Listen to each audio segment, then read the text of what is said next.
Oh, hello everybody. Welcome to Sunday Night Ghost Stories Extra, because we are on a Wednesday. Oh my goodness me, the middle of the working week, the hump.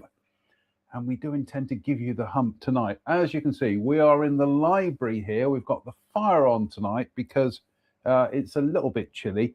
Plus my back is very achy today. It just went into a spasm when I got out of the car. So anyway, what are we reading? We are still reading The Excellent Haunted Places of Scotland, second edition. What a brilliant book. One of the best ghost story books we have read. It's absolutely fabulous stuff. It really, really is. I'm just having a look to see if there are any other books in the series. I don't think there are, but we will, at some stage, we will invest in some new ghost story books. What are we drinking tonight? Well, it's another 2-beer strategy tonight. We are kicking off with Lakedown Brewing Company Marquee. There we go. American Stout, 4.8%. Lakedown Marquee is a smooth hop forward. American, it should be, right. It's not very well punctuated. Lakedown Marquee is a smooth, hop-forward American stout. Rich roasted malts bring dark chocolate and coffee aromas, which, combined with the balanced bitterness, delivers a stout with a rich and velvety finish. Goodness me, it sounds like the stuff I get from Lidl and Aldi rather. Lakedown Brewing Company, an American style stout, located in the rolling Sussex countryside. The Lakedown Brewing Company is a family business inspired by a love of beer and music. Lakedown Brewing Company, Lakedown Farm, Burwash, East Sussex. TN21 8UX. That does look rather nice, actually. Right, well, so there we go. We haven't even started tonight's show, and already we have a dead soldier. And run, VT. Oh, it's jolly nice of you. Hello, dead soldier. Seen plenty of those in my time. Great film. And what are we washing it down with? The Western Gold honey liqueur, honey scotch. What would you call it? Oh God, honey bourbon. Anyway, that's what we're having that tonight. What's that? About 35% volume of alcohol. And we've also got snacks. We have 2 Reg Walk to talk about at halftime. And at halftime, we've got this mystery parcel to open. I know what it is. It's exciting stuff. It is. You're going to be rolling your eyes, but right, here we go. Lunan Lodge, Montrose. Wasn't Montrose a band that was fronted by Sammy Hagar, who was latterly a Van Halen? I think it was.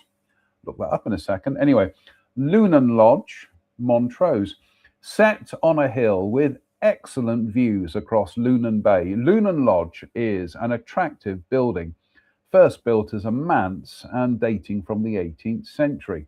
The lodge stands in 2 acres of secluded grounds and has long had a reputation for being haunted.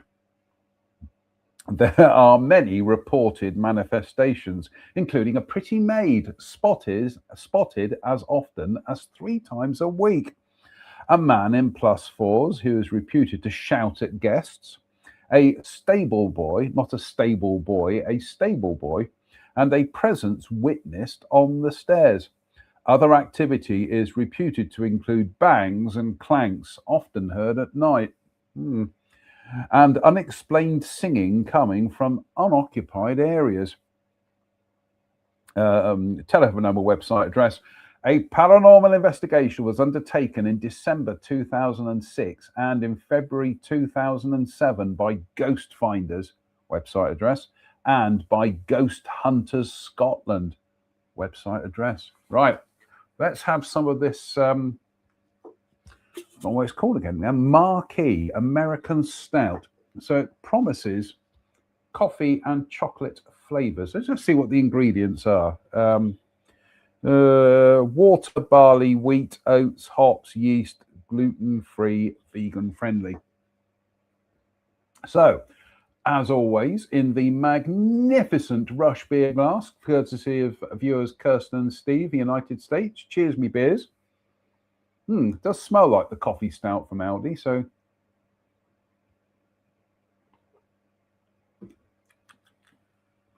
that's lovely, very sweet. I do like that. Right. London London Links Hotel. London Links Hotel dates from 1898 and is a fine Tudor-style building. It replaced an earlier inn on the site, which dated from the early 17th century. The building is said to be haunted by the spirit of Mrs. Cameron, a former hotel housekeeper in the 1920s or 30s, who lived and died in room 22. The story goes that her bogle makes the journey from this room to the reception area in order to check everything in the hotel is in order. Although no apparition is seen, the sounds of disembodied footsteps have often been heard, along with the sounds of jangling keys. Lights have also been mysteriously turned off or on, and windows opened or closed. Her ghost is believed to be a good-hearted bogle. Telephone number, website. Bum, bum, bum. Beer time. Oh, that's lovely, that is. Slange.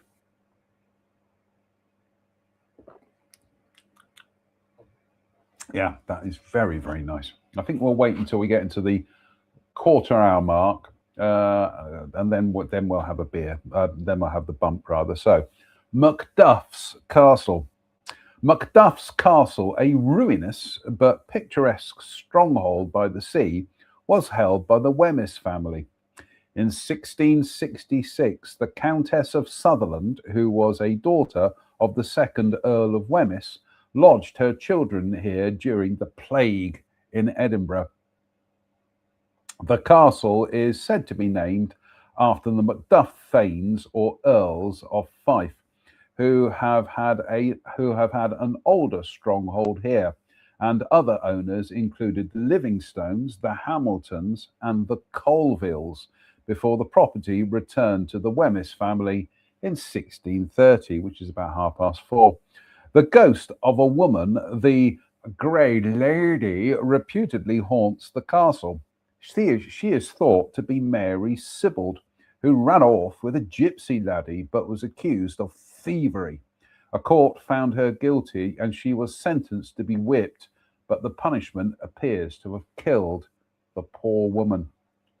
Her ghost is also said to haunt Wemyss Caves, as the trial took place in the Court Cave.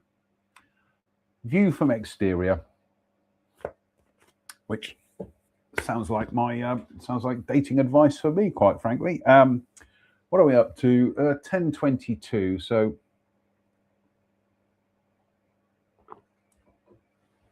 I have got to keep moving around tonight because I can't sit still too long, otherwise my back will lock. So, Macklemore Castle.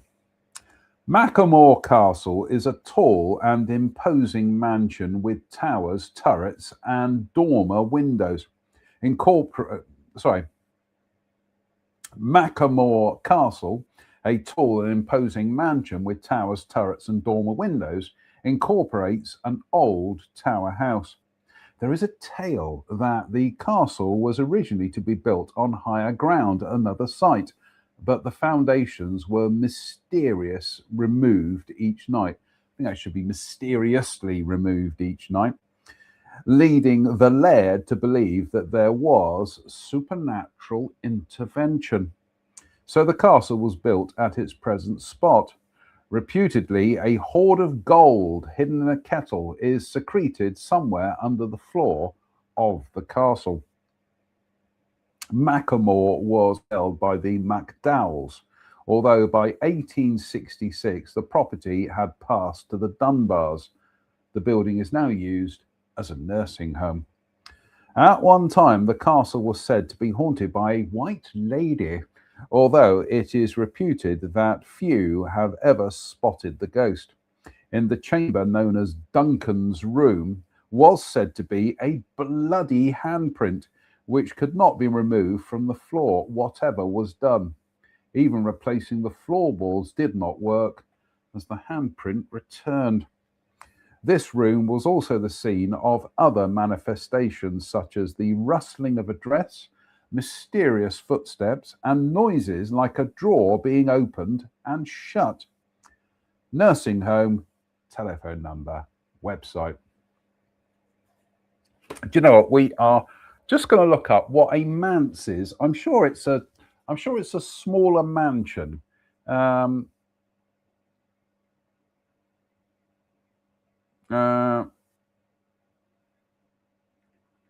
with a second.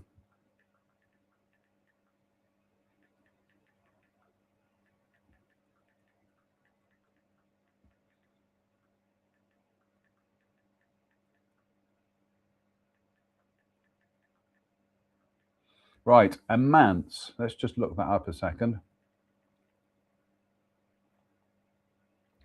Manse. Here we go. Ah, no, I was wrong. There's one for the record books. A manse is a house provided for a Christian minister, particularly in Presbyterian or Scottish traditions, usually located next to the church. It also refers historically to a large stately mansion or the main dwelling on an estate.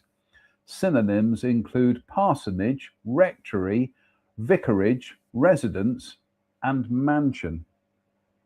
That's terrifying. That's an AI overview, but I have no reason to disbelieve it, which is how AI is going to take over the world, quite frankly. So, Skynet or Colossus. Cheers, me beers. Not quite ready for the bump element yet. So, Maiden's Well, Glen Key. The Maiden's Well, a small pool and a stone, stands by the old Drove Road, which led up from Dollar across the Ockhill Hills to Glen Devon. The well is said to be haunted by the spectre of a young woman which by day resided in the well, but at night would venture forth. Anyone foolish enough to sleep near the well was risking death, as the girl's bogle would steal away their life. One story is that the maid in question was imprisoned in Castle Campbell and was only occasionally allowed to venture out of the old fortress's walls to the well to drink. No, nothing to add to that. So we've through the 15-minute mark, right? We can have the bump now. So cheers, me beers. Oh, lovely. Slange.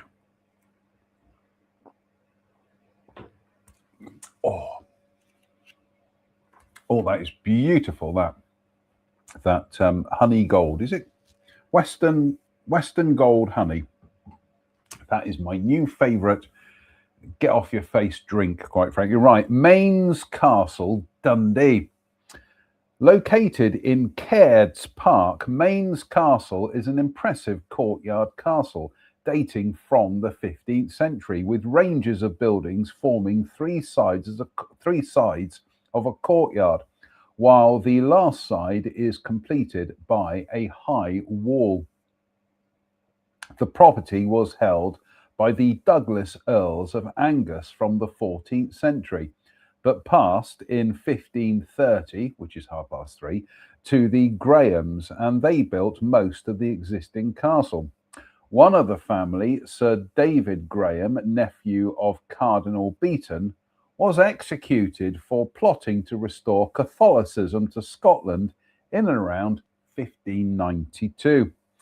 The property was sold to the Erskines in the 19th century, then to the Cairds before being given to the city of Dundee. Although ruined and derelict for many years, it has been restored and part is used as a restaurant. The building is said by some to be haunted, and manifestations are believed to include unexplained voices, running feet, and the sound of furniture being moved. Restaurant telephone number. A paranormal investigation was undertaken in March 2008 by Ghost Finders website. Goodness me. I mean, 2008. 18 years ago. How is that even possible? Where does the time go, ladies and gentlemen? It terrifies me. It really does. Discussion I was having today with Reg about the fact that as we get older, time does seem to speed up a bit, but it's depressing. It really is. So I hope I'm bringing joy to your evening tonight. Oh,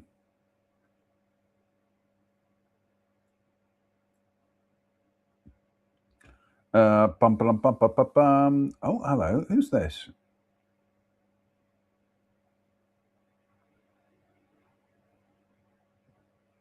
Trying to see who this chap is. No, don't know him. No idea who he is.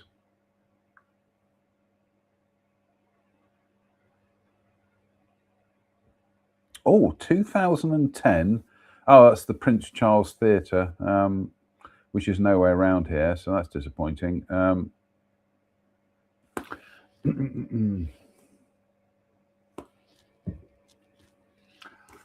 Shall we crack on? Oh, did we have a beer and a bump? I don't think we did. So, slimes with everybody. Oh, lovely. Oh, lovely.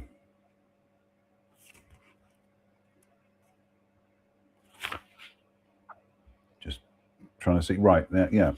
Just trying to see where we got to. Yeah. Right. Okay. Mains Castle, East Kilbride. So we've just done Mains Castle, Dundee. This is Mains Castle, East Kilbride. Mains Castle was a property of the Lindsays of Dunrod until 1695. One of the family, along with Kirkpatrick of Closeburn, helped Mac Sicker by slaying John Comyn after he had been stabbed by Robert the Bruce in 1306. A later Lindsay, while curling on the ice of a nearby loch, was angered by one of his servants and had a hole cut in the ice, and the man drowned by forcing him under the ice. The castle is reputedly haunted by the ghost of a woman strangled by her jealous husband after he found her with another man. The story goes that she was the sister of the 12th century King of Scots, William the Lion, or the William the Leon. Her not so gallant lover, I think we'll go with gallant, her not so gallant lover escaped out of a window on knotted sheets, leaving her to her fate, and she was too slow and was throttled by, her not so gallant lover escaped out of a window on knotted sheets, leaving her to her fate, and she was too slow and was throttled by her furious husband. Her apparition and that of a knotted sheet are both said to have been witnessed. Helped Mac Sicker, we're going to look that up. MAKSICCR.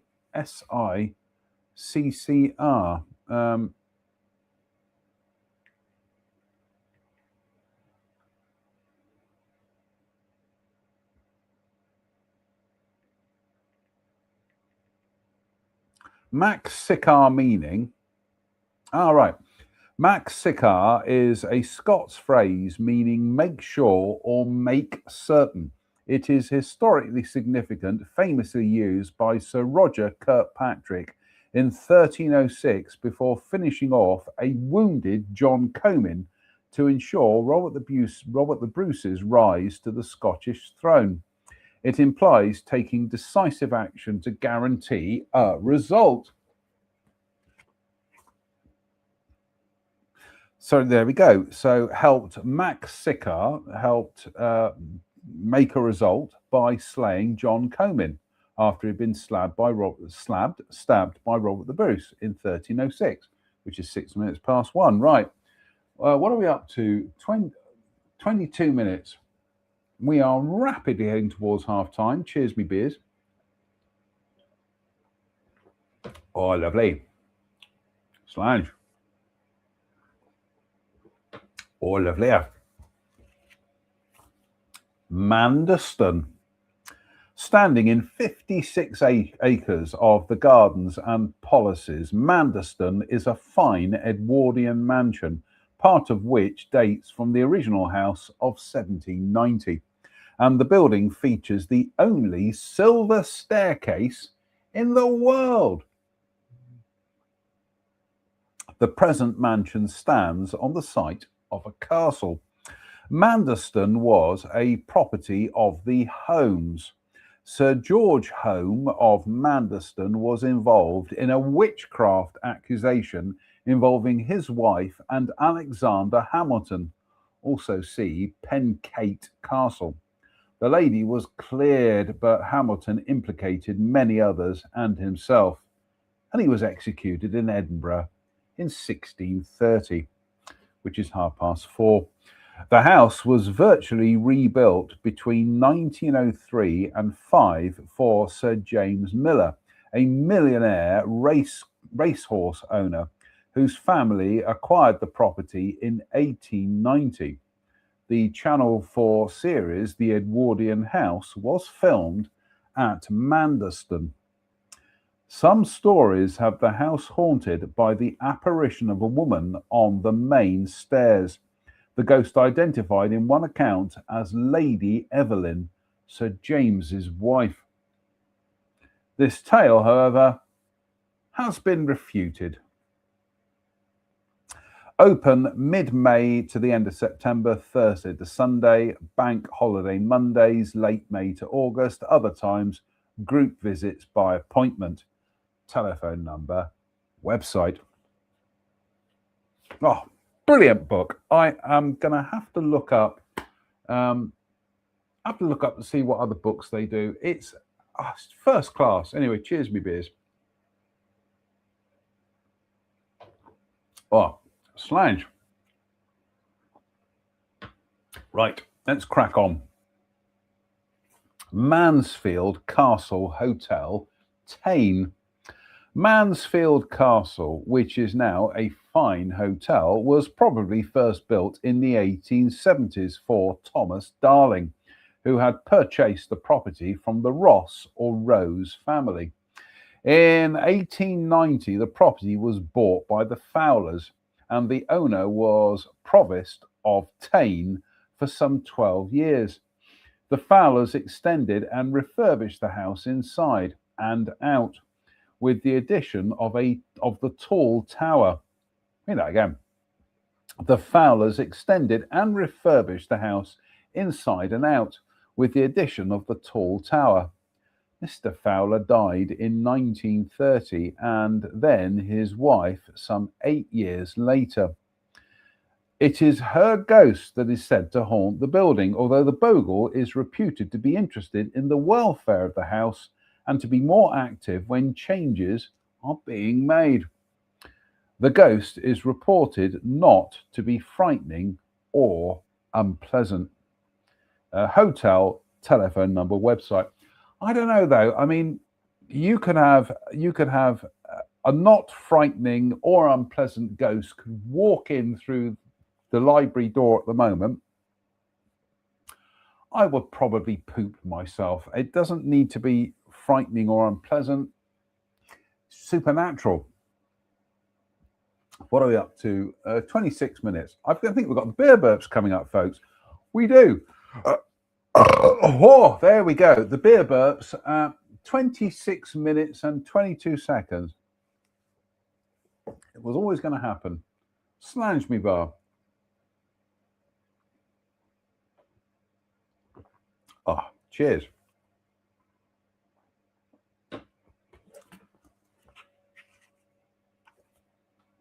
Marfield House. Marfield House, a somewhat stark symmetrical mansion, was remodelled in the mid-18th century and later, possibly by William Adam, but is said to incorporate part of an ancient castle. The property was held by the Bennets in the 17th century, but passed to the Nisbets. The house is reputed to be haunted by a ghost which pushes. The house is reputed to be haunted by a ghost which pushes past people in one of the passageways. The bogle is said to have been active in recent years. No more information about that. What are we up to? 27 minutes. I think this next one will be the closer for part 1 of the show. Then we'll have to half time, and then we'll move on to part 2. So, cheers, me beers. Slange. Oh. Mary King's Close, Edinburgh. Lying just off the Royal Mile lying just off the Royal Mile beneath the city chambers, which was designed by the architects John and Robert Adam in 1753, lies Mary King's Close, the remains of a narrow old street bordered by tenements on each side, which formerly rose to some 7 stories. The close is thought by some to be called after the daughter of Alexander King, the owner of the place and a wealthy advocate, and a woman named Mary King did live here in the middle of the 17th century. The inhabitants of the close were devastated by the plague in 1645, which is the 4:45, and the buildings were sealed off. Some years later, because of overcrowding elsewhere in the old town, the close was reoccupied, but had reputedly become haunted.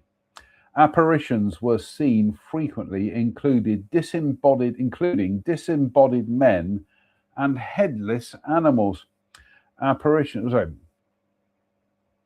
Been a long day, folks. Apparitions were seen frequently, including disembodied men and headless animals, and eventually the buildings were abandoned again.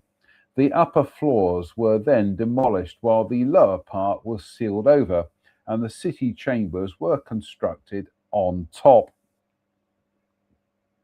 The spirit of the young girl who looks around the age of 5 or 6 and is clad in a dirty dress is said to haunt a chamber in the complex, and she has been called Annie by visitors.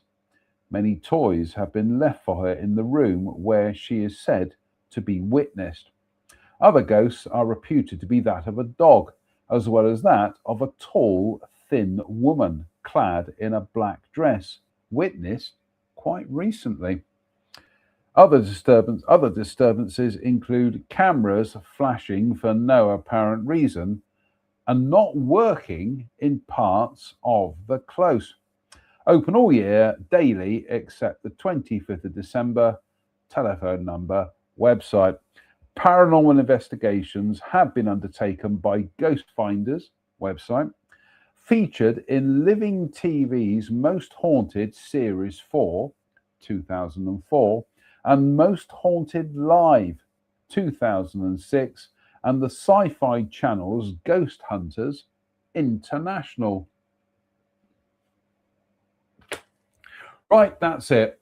We have gone through half time. Goodness me. Slange. Oh, lovely. Your good health. Right.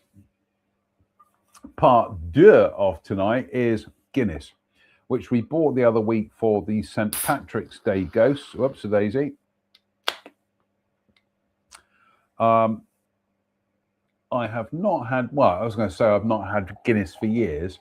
Obviously, I've been drinking it on this show, but I think prior to drinking it on this show, the last one I had was at Telford last year. Was it Telford? Newport in Shropshire, anyway. So we're pouring that one out. So we'll let that settle. We'll also top up the bump.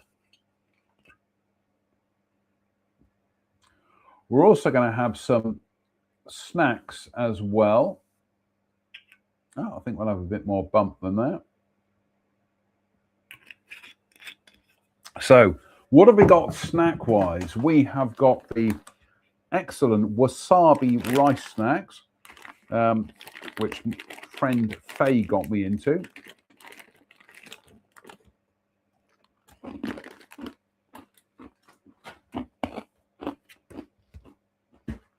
Oh my goodness me. They are delicious.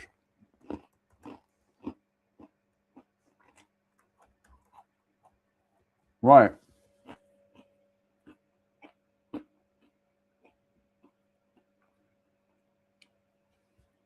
Actually, we got some more of these snacks as well, and the other ones we've got are the Japanese style mix rice cakes.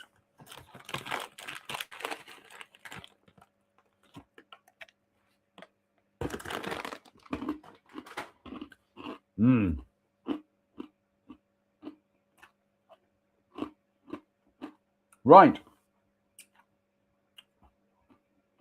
Today was a 2-reg walk day. And despite the fact that it was my shout for the venue and Reg's shout to buy the victuals,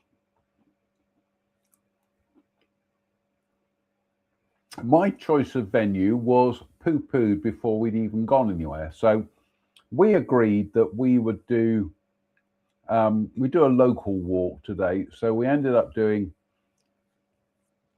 the walk from Reg's along the coast path, and then we went to the a new cafe that I'd not been to before. I keep forgetting its damn name.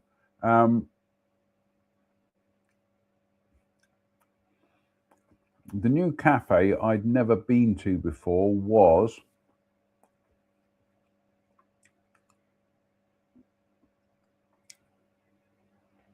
Osborne House Community Cafe. So there we go. There is me and Reg setting out from Reg's. So we haven't even gone anywhere yet. That's Reg with his funky socks. I mean, he's trying to outdo me with my rainbow socks, but no, you have to work on that, Reg. As ever, around Clevedon, absolutely brilliant. There are historic signposts, which, see, we don't have that in my town because we just don't have the history, quite frankly. But yeah, Clevedon, they have these signposts all around the way, pointing you to the history of the town. So absolutely brilliant, top class stuff. That I thought was quite interesting. It was an old sign. I don't think I'd ever seen it before. To the free car park. There is no free car park there anymore, but I'm going to post that on social media, see if somebody can tell me what the context is, because yeah, I mean, it's fascinating. As you can see also in the background, beautiful blue skies today. When we were leaving Reg's, in fact, when we were having this photograph taken, it started to hail a bit, but then it stopped, and it was pretty much perfect for the rest of the walk. Anyway, that's on the coast park, and there, coast path rather, and there you can see Clevedon Pier, and then just behind, just to the left of Clevedon Pier is Poets Walk, and then just to the right of Clevedon Pier is Brean Down, and in the distance to the right of Breen Down is Steepholm. I have not been back to Breen Down since before my head soaring adventures at Southmead 3 years ago. So I'm looking forward to looking forward to going back there. I'm also looking forward to going back to Steepholm at some stage. But anyway, there's Reg walking past something that just said general waste. I thought that was quite apt. He didn't get the joke. Then we went to this new cafe, which is the Osborne Community Cafe. Oh my goodness me. Reg had been there already. I haven't been here yet. It's got grand views over the Bristol Channel. And we had cake. There we go. I had carrot cake. Reg had a scone, a plain scone. But yeah, carrot cake with a fancy cake fork. Love it already. Absolutely brilliant. And then on our way out, we saw that. I've forgotten what that is now. I remember seeing it and thinking, I do need to, got the beer burps coming up again, folks. I do apologize. I saw this and thought, I really do need to take some cuttings and grow it in the garden. It's Barberry Unknown, or Oregon grape. But whatever it is, I need to take some cuttings and grow some. So anyway, and there was that, which we think was that an iris? I'm sure that was an iris. It is Spanish iris. Brilliant. And that's Reg pointing to a palm tree, which seemingly has grown out of nowhere. It's not part of anybody's garden. It's on public land. So that's quite curious. There is that house there with the big tower. My friend Robert, who I was at school with, his family lived at the top of West Hill here. They literally had a house like that. It was absolutely amazing. It had so many stories to it. And Robert and I used to jam in the basement. We used to have our amplifiers down there and make a lot of noise in the basement. But yeah, I was saying to Reg today that Robert's family, his dad, they weren't rich by any means. His dad just worked in a job. His mum was the secretary at the local primary school, and yet they lived in a 4-story house. Frankly, these days, the kind of job that Robert's mum used to work wouldn't even pay for an apartment in the same house. It's, don't get it, folks. Anyway, that was from the Zigzag Path, and that's the view out towards Weston-super-Mare, and that is Sand Point there. So that is Weston Wood and Sand Point. Absolutely incredible. Reg's house is somewhere down there in the distance. And the Zigzag Path. I love the Zigzag Path. I've only ever walked down it. I should walk up it at some stage. And there's Reg walking down the Zigzag Path. I love this part of Clevedon. I truly do. And there we are, gurning like middle-aged men in front of the Bristol Channel. And that was today's walk. Not a massive one, only 3.24 miles, so about half what we usually do. But absolutely fabulous. The views alone were more than worth it. Lady Bay is beautiful, and we took in a new cafe. Yeah, because especially the walk across the top of Clevedon along Edward Road, they are these great big roads, big wide streets, and at Christmas they decorate all the trees with bows. Honestly, it is absolutely fabulous. So a big thank you to Reg. There he is. Let's go back again.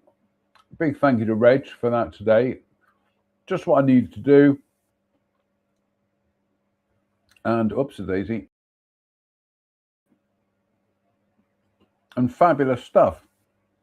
So, and we're going to have some more of our mix as well. So,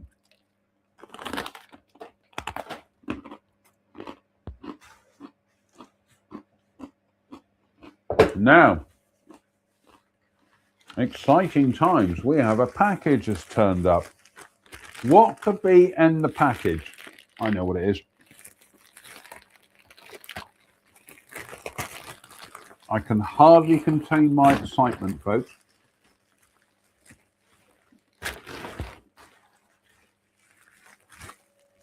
Especially as I saw this on Temu, and I tried ordering it, and I went down a rabbit hole of ordering lots of other things in order to get the Temu order, but not the thing I wanted. And I gave up in the end and just ordered the bloody thing directly. So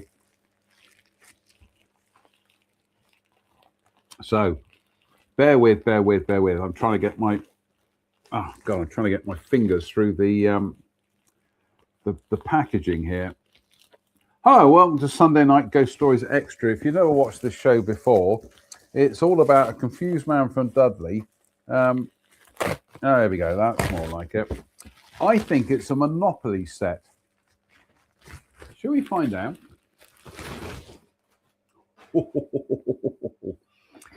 It's a Monopoly set. Brace yourselves. It's a Godzilla Monopoly set. Oh my goodness me. Oh my goodness me. It's awesome. So you do get, a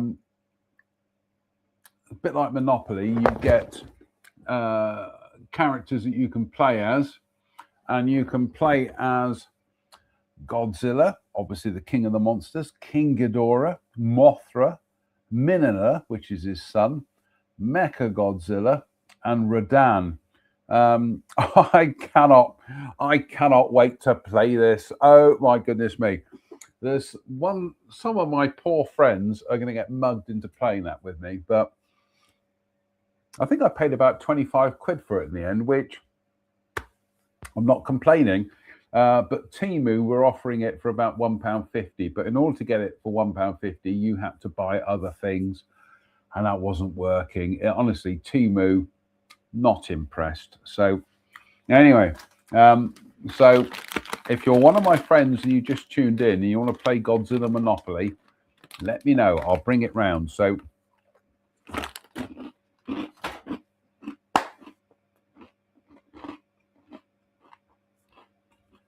I think that's about it for part 1 of the show. I think we need to move on to part 2. So, sorry, I'm going to have some more of this wasabi mix.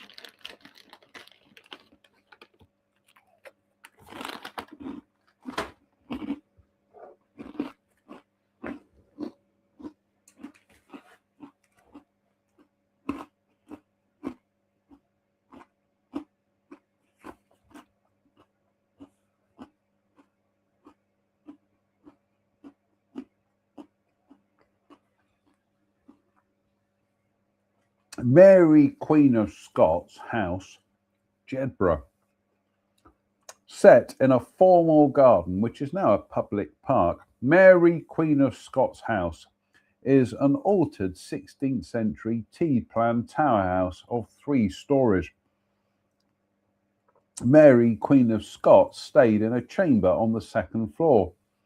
She was very ill and lay for many days near to death after her visit to James Hepburn, Earl of Bothwell, at Hermitage Castle. Also see that entry in 1566. Above Mary's chamber is another similar room where the Queen's 4 Marys are thought to have stayed. The building is open to the public and houses a museum displaying exhibits relating to the visit by Mary to Jedburgh.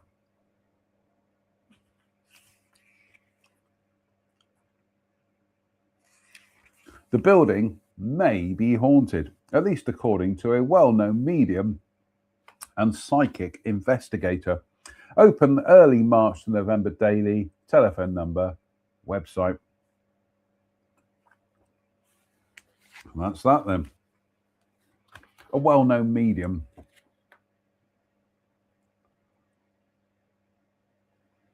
I bet that's Derek Acorah. But the thing is, and I'll be very careful what I say here, Derek Acorah, he apparently could communicate with the dead. Since he's died, I haven't heard a word from him. I mean, you'd think he'd be keen from the other side to kind of go, here I am. Anyway, sorry, Derek. I didn't mean to be rude to you, but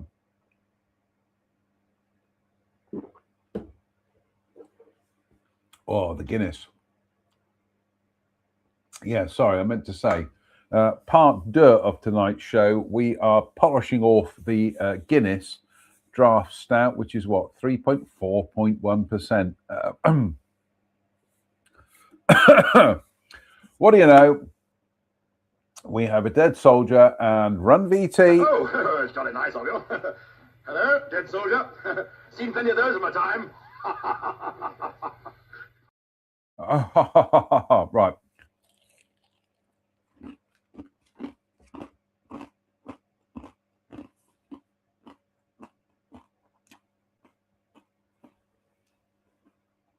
Mary Coulter House. Picturesquely situated on the south bank of the Dee, Mary Coulter House Hotel is located in 5 acres of woodland and landscaped gardens. Although altered and extended, it is substantially a 17th century house of the Menzies family, who held the property from 1535 or earlier. The house stands on the site of a preceptory priory of the Knights Templar founded by Walter Bissett around 1230. Vaulted cellars from the preceptor's prior's house are built into the hotel, notably under the cocktail bar. The foundations of the nearby Templars Church and adjacent burial ground, which was used by the parish until 1782, can also be traced and are located opposite Reception Car Park. I think that should be the Reception Car Park. One of the Templars was Godfrey Wedderburn of Wedder Hill. Godfrey went on crusade. That should be the Crusades. Come on.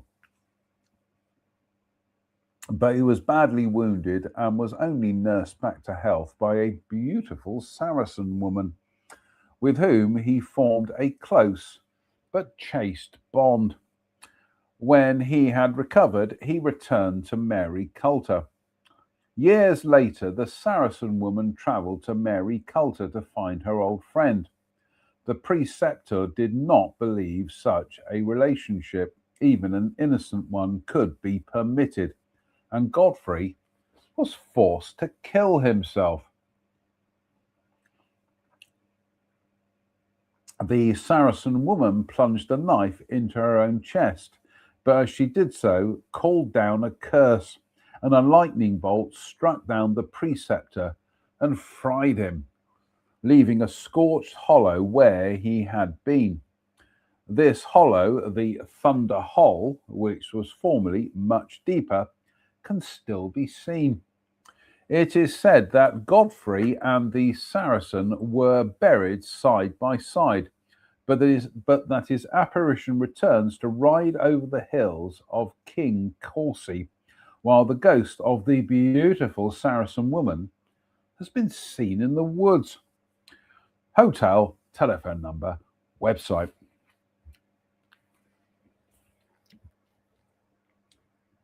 Some more Guinness. Cheers, my beers.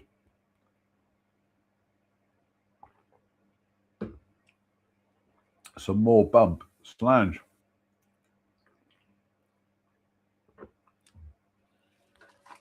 Some more wasabi mix.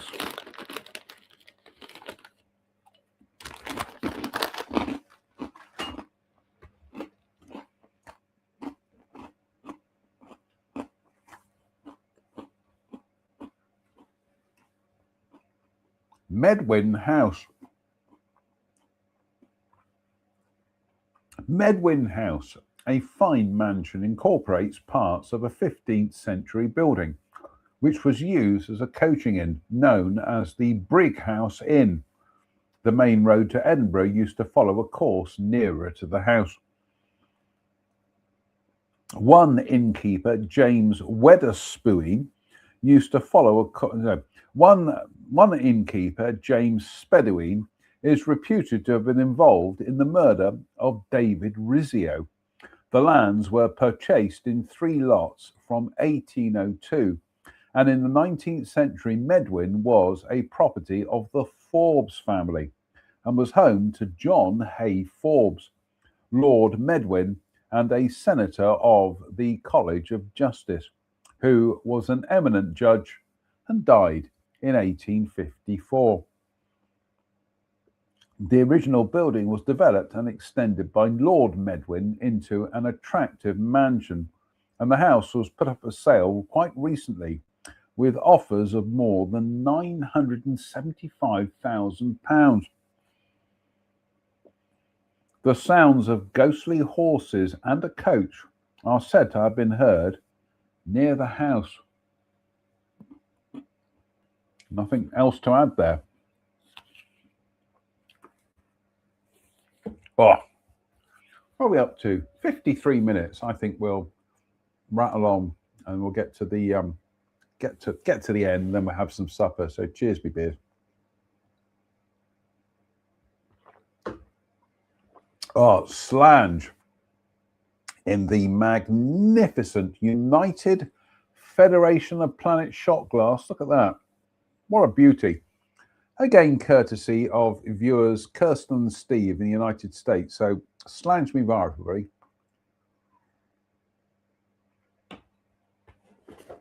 Oh, delicious.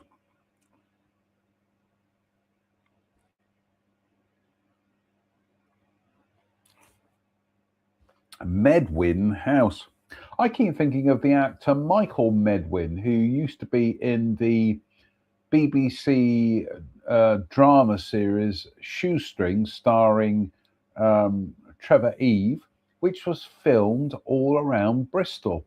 In fact, sorry, I'm going to go off on a tangent here, but sometimes it would be quite funny that you watch an episode of Shoestring, and Eddie Shoestring would be chasing somebody up Park Street. The next second, he'd be running up Clifton. Then he'd be in Bedminster, and then he'd be back at Park Street again. And it was just like, okay, one of the perils of knowing the geography of Bristol, even as a kid. But Michael Medwin was in it, and he was the owner of Radio West, which was the fictional radio station in the show, right up until 1982, when an actual Radio West opened in Bristol. So there we go. Anyway, Medwin House. Medwin House, a fine mansion, incorporates parts of a 15th century building which was used as a coaching inn known as Brighouse Inn. Oh, we read that one. What am I thinking? It's been a long day, folks. Megurney Castle. In a scenic location, Megurney Castle, a handsome 16th century tower house, was built by Colin Campbell of Glenlyon, but passed to the Menzies of Caldares, then to the Stuarts of Cardy. The rather grim ghost story dates from when the castle was held by the Menzies family. One of the lairds had a beautiful wife. Got the beer burps again. Oh, I do apologise. One of the lairds had a beautiful wife, but he was a jealous husband and suspected his wife of straying and of showing undue interest in other men. In a fit of rage, he attacked and then murdered the poor woman in one of the upper chambers in the ancient part of the castle. Menzies chopped her body in two, hoping to dispose of it later, and hid her remains under the floorboards, or disposed of them in a chest in a closet, depending on the version. Menzies then left the continent, and when he returned, excused his wife's disappearance by claiming she had drowned when they were away. He then returned to the gruesome task of disposing of her body. He managed to bury her lower half, but was then apparently murdered himself, perhaps by one of his wife's family or friends. From then on, odd things began to happen at Megurney, and the chamber where the manifestations were centered is said to have been abandoned at one time. The apparition of the top half of a woman's body seen in a pink glow was said to haunt the upper floors, while the lower half, in a blood-stained dress, was reputedly seen on the ground floor and in the grounds near the family burial ground, including an avenue of trees. There were recorded sightings in 1869 and 1928, and also the sounds of disembodied footsteps and mysterious banging and knockings, which have been reported in recent times. During renovation, the upper bones of a skeleton were reportedly discovered, but the haunting continued even after the skeleton was buried. The ghost is also said to have hotly kissed visitors to Megurney in 1869, waking them from their sleep. But this particular story was a matter of some debate, and doubt was thrown on the credibility of at least one of the witnesses. Nothing more to add to that. I think we will have some more snack and a beer and a bump.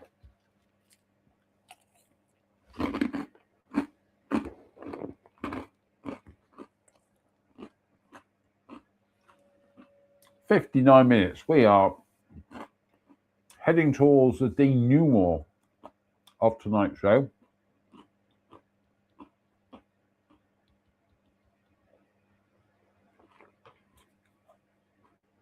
Tonight,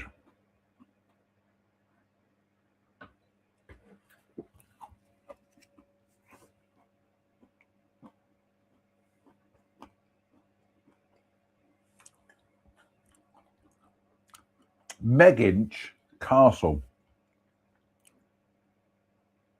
Surrounded by woodlands, evocative Megginch Castle has been a property of the Drummonds from 1646, although the building dates from the 15th century. There are extensive gardens with 1,000-year-old yews, a 16th century rose garden, kitchen garden, topiary, and a 16th century psychic garden. I knew there'd be a psychic garden. I knew. The courtyard of the castle was used for filming part of the film version of Rob Roy with Liam Neeson in 1994. This is a little ironic, as the Drummonds of Megginch tried to hunt down Rob Roy McGregor, but were, of course, unsuccessful.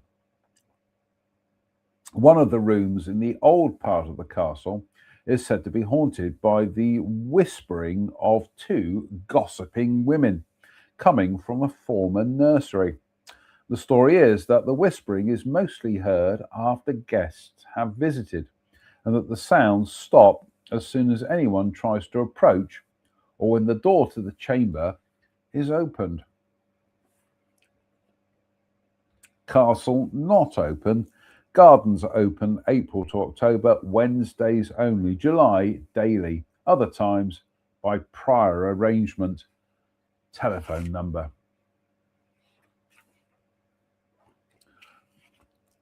I think this is going to be it. I think perhaps do more, and then that'll be it. We're going to go downstairs, have some supper, watch some Family Guy, fall asleep on the sofa, repeat. Strange.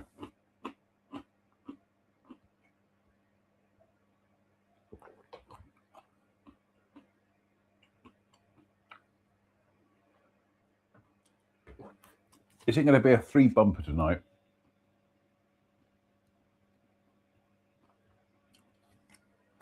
I have decreed it will be. Let's just top up the shot glass here.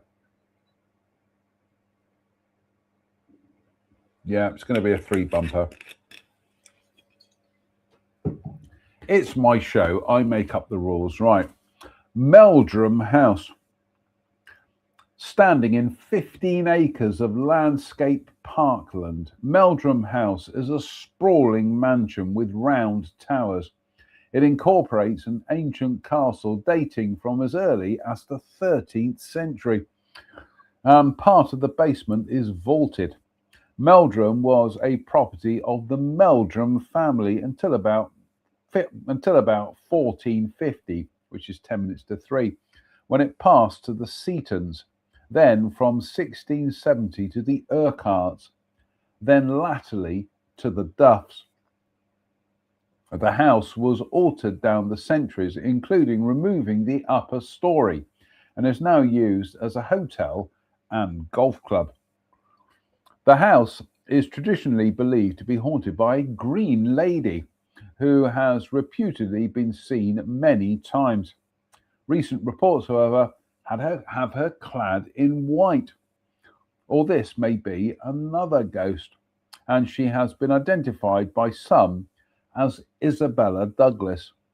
Sightings of this apparition have been reported several times, as recently as 1985, when the Bogle reputedly gave a male guest a cold kiss during a thunderstorm. Another sighting was of the apparition walking along an upstairs corridor.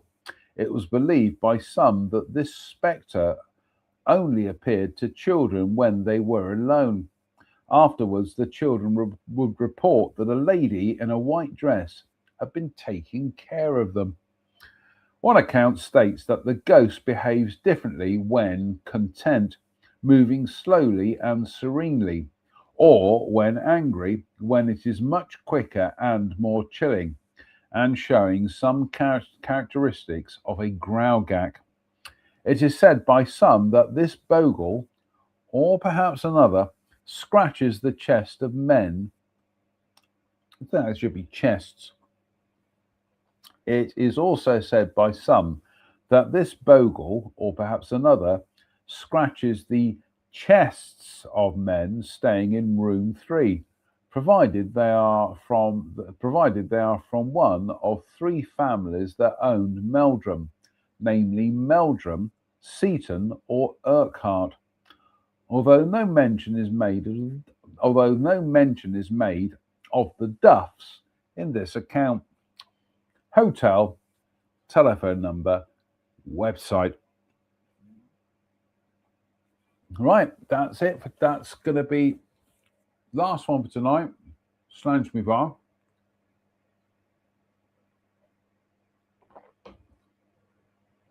Cheers, me beers.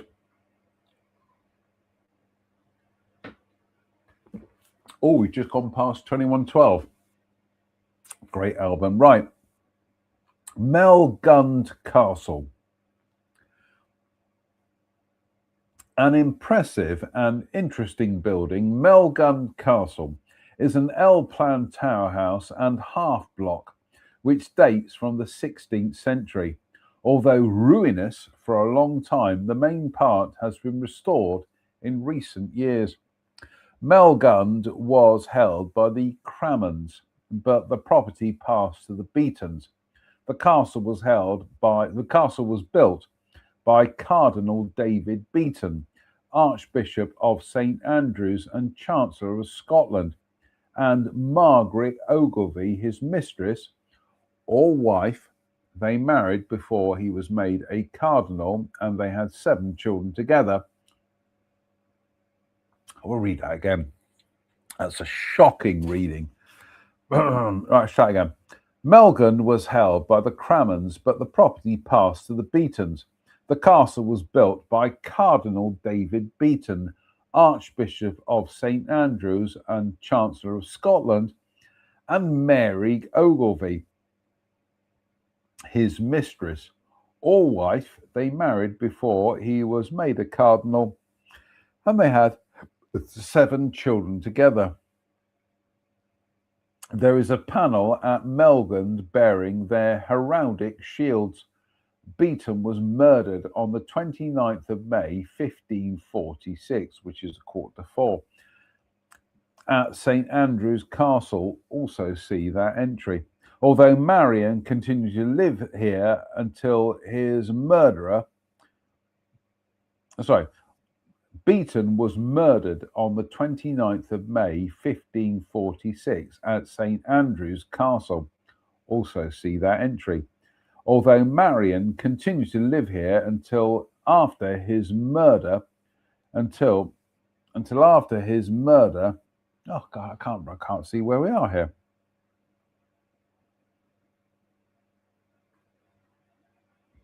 Right, let's try it again. Been a long day, folks. Beaton was murdered on the 29th of May, 1546, at St Andrew's Castle. Also see that entry. Although Marion continued to live here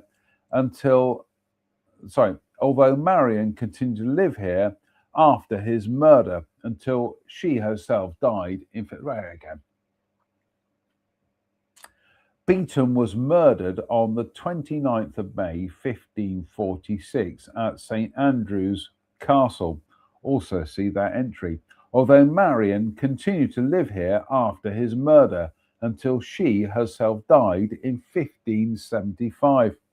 She is buried in the Ogilvy Isle of Kinnell Castle near Freakhelm, and is said to haunt Claypot's Castle, although this seems unlikely. See that entry. Beaton himself remained unburied for more than 7 months after his death, preserved in a barrel of brine in one of the vaults at St Andrew's Castle, until he was finally laid to rest in a dunghill. Melgun passed to the Gordon Marquis of Huntly in the 17th century, then to the Maules, and then to the Murrays, later Murray Kimmons, then to the Elliot Earls of Minto and Viscount Melgun, whose descendants held it until 1990. The ghost of Cardinal Beaton reputedly haunts the castle, one of several places his spirit is said to frequent. See Ethy Castle, St Andrew's Castle, Bulfor House, and Blebo Castle. Nothing to add to that. No, that's it for tonight. Oh my goodness me.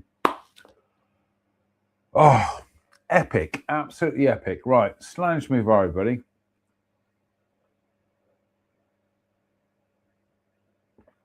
We may go down to Aldi on Friday. Might get some of their coffee stout or their chocolate stout, or one of both of each of the Western Gold. Cheers, me beers.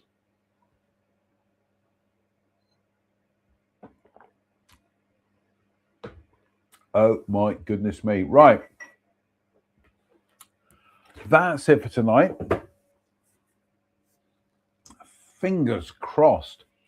We'll be back on Friday, which is 2 days' time, for Sunday Night Ghost Stories Extra on a Friday. Until then, it behoves me to say thank you for watching. Why? Why not? What else are you going to do on a Wednesday evening on the 25th of the month. Good Lord, folks, we're only 9 months away from Christmas. But what are you going to do on the 25th of May than watch a confused man from Dudley with holes in his head, drink ghost stories, and read alcohol? Come on, folks, you can do better. I can't. I'm locked into this. I am cursed to do this. Actually, I'm not cursed. I'm blessed to do this, but you know what I mean. So until the next time, as ever, thank you for watching. Stay safe, stay out of trouble, and please don't have nightmares. Good night.